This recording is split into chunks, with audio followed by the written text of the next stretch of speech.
সংক্ষিপ্ত আলোচনা ও দোয়ার মাধ্যমে অনুষ্ঠান শেষ করার জন্য সবিনয় অনুরোধ জানাচ্ছি জনাব হযরত মাওলানা মুফতি মাহবুবুর রহমান সাহেব দামাত বারাকাতুল আজিজ।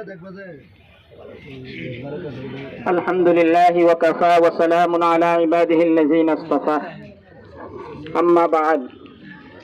সম্মানিত তৌহিদি জনতা, আমরা এখানে একত্রিত হয়েছি ভারতের সেই পুরোহিত যিনি আমাদের নবীজি, আমাদের মুসলমানের শেরে তাজ, আমরা যাকে নিজের থেকে, নিজের সন্তান সন্ততি মা বাবা থেকে যাকে ভালোবাসি, তার সম্মান ইজ্জতের উপরে আঘাত করছে। তার প্রতিবাদের জন্য আমরা আজকে রাস্তায় নেমেছি। আমরা বিচার কার কাছে চামু? ভারতের যে সরকার মোদি, কসাই মোদি, আপনারা জানেন গুজরাটে যে হাজার হাজার মুসলমানকে হত্যা করছে, তার মাধ্যমে আমরা বিচার পাওয়া কোনো অবস্থাতে আশা করতে পারি না। এই জন্য আমরা দোয়া করবো আল্লাহ তাআলার কাছে। আল্লাহ তাআলার কাছে সর্বপ্রথম দোয়া হইল আল্লাহ তাআলা যেন ভারতটাকে টুকরা টুকরা করে ফেলে। এই ভারতের কারণে আজকে আমাদের দেশের যত অশান্তি, ঠিক না ঠিক? আল্লাহ তাআলা যেন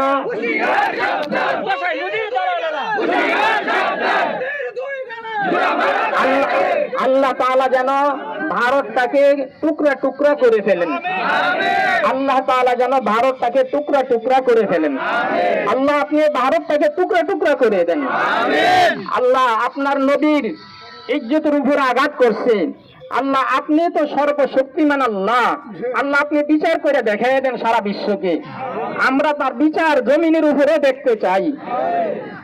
ভাইরা আমার, কষ্ট করে আসছেন, দোয়া করি আল্লাহ তাআলা আপনাদের এই ঘামগুলোকে, আমরা তো রক্ত দিতে পারি নাই, সাহাবায়ে কেরাম তো রক্ত দিছেন, কি ভাই দিছেন না? যুগে যুগে উলামায়ে কেরাম, সাহাবায়ে কেরাম, যুগে যুগে মুসলমানরা রক্ত দিয়া স্বাধীনতা অর্জন করছেন। আপনার যে ভারত উপমহাদেশের থেকে ইংরেজ খেদাও আন্দোলন, আজকে মুসলমানের সন্তান ইতিহাস জানে না।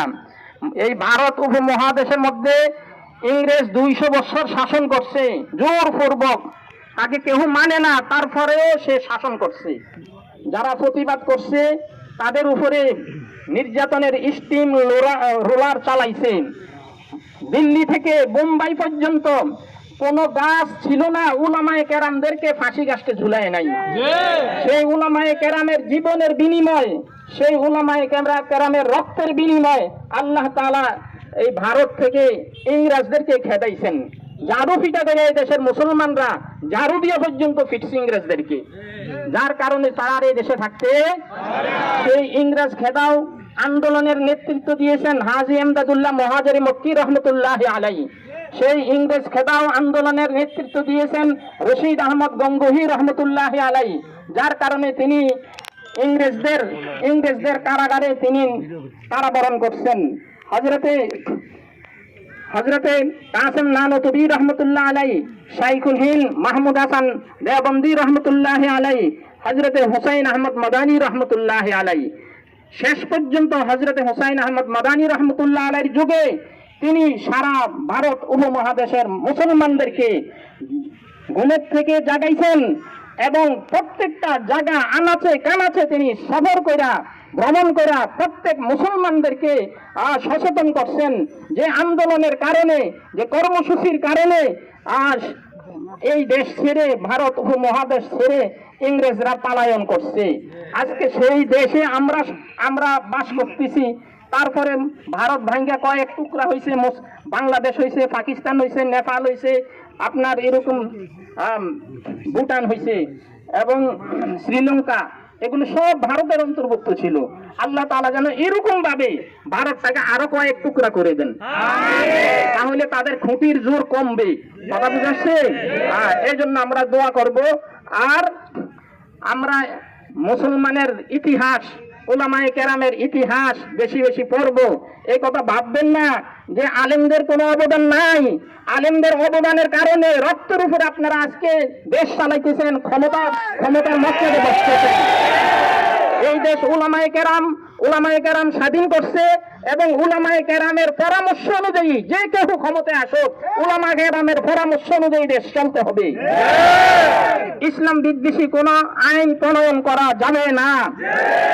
এর মধ্যে আমার আগের বক্তারাও বলেছেন যে যারা ইসলাম ধর্মকে কটূক্তি করবে, নবীজিকে কটূক্তি করবে, আল্লাহ নিয়ে কটূক্তি করবে, তাদের বিরুদ্ধে মোরতাদের বিরুদ্ধে একটা আইন প্রণয়ন করতে হবে। আইন প্রণয়ন কি?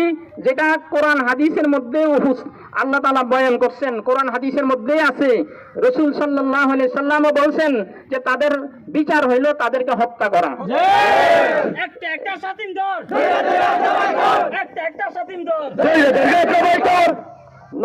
নবীজিকে গালি দিবে আর এই মুসলমানের 92% মুসলমানের দেশে সে বসবাস করবে, এটা হতেই পারে না।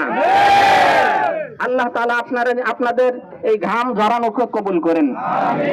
আল্লাহ তাআলা আমাদেরকে ময়দানে হাসরে এই ঘাম ঝরানোটাকে জরিয়া হিসাবে নাজাতের ব্যবস্থা করে দেন।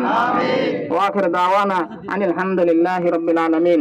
আল্লাহুম্মা সাল্লি আলা মুহাম্মাদিন ওয়া আলিহি ওয়া আসহাবিহি ওয়া বারিক সাল্লাম। আলহামদুলিল্লাহি রাব্বিল আলামিন ওয়াসসালাতু ওয়াসসালামু আলা আশরাফিল আমবিয়া ওয়াল মুরসালিন ওয়া আলা আলিহি ওয়া আসহাবিহি আজমাইন। আল্লাহ আমাদের যে